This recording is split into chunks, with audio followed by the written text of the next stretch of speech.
A hot new iPhone rumor has popped up online. Leaks Pro tells Forbes that the upcoming iPhone 15 Ultra could cost as much as $1,300. For the base model, to put it precisely.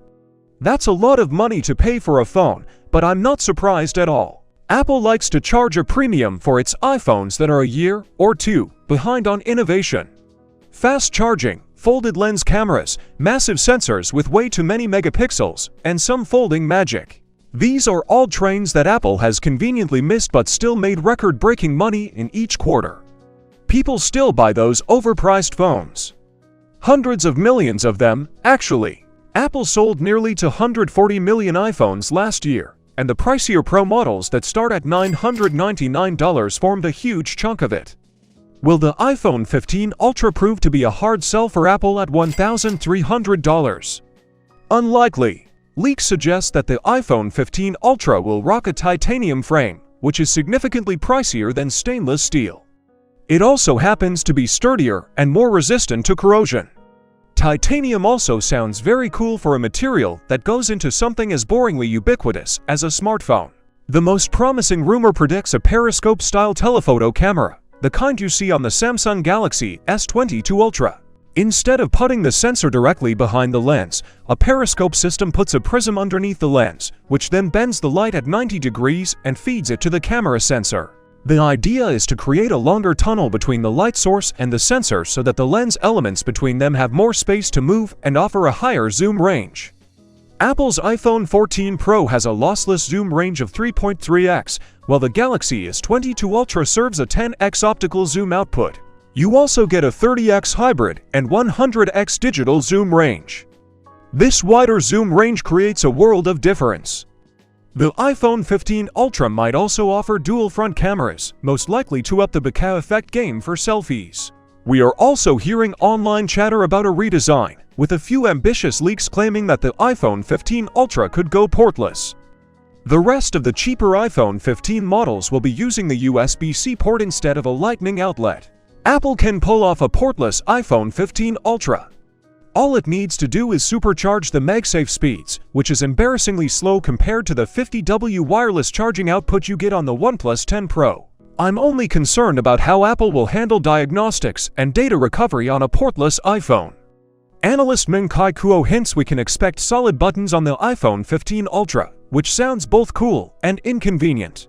Nothing beats the clicky feel of a physical button in my opinion. Kuo has also predicted an upgraded 5x or 6x optical zoom range for the phone. If the leaks are to be believed, the iPhone 15 Ultra is shaping up to be a massive upgrade over the iPhone 14 Pro Max, which is currently the best that Apple has to offer. Given Apple's history, such upgrades don't come cheap. To recall, this is the same company that shipped a phone with nearly unchanged specs this year and still managed to sell it at a higher price in markets outside the United States. I am looking at you, iPhone 14. Look, it's not a bad phone for its price, but to call it a successor to the iPhone 13 is nothing but heresy. With the iPhone 15 Ultra, we are looking at a laundry list of upgrades. A faster A17 Bionic chip based on the next-gen fabrication process, far better camera hardware, a potentially snazzy design makeover, and better build quality. I'd be indebted to the overlords at Apple if the charging speeds also pick up the pace. I won't be surprised at all if Apple charges a $100 premium for its first Ultra iPhone.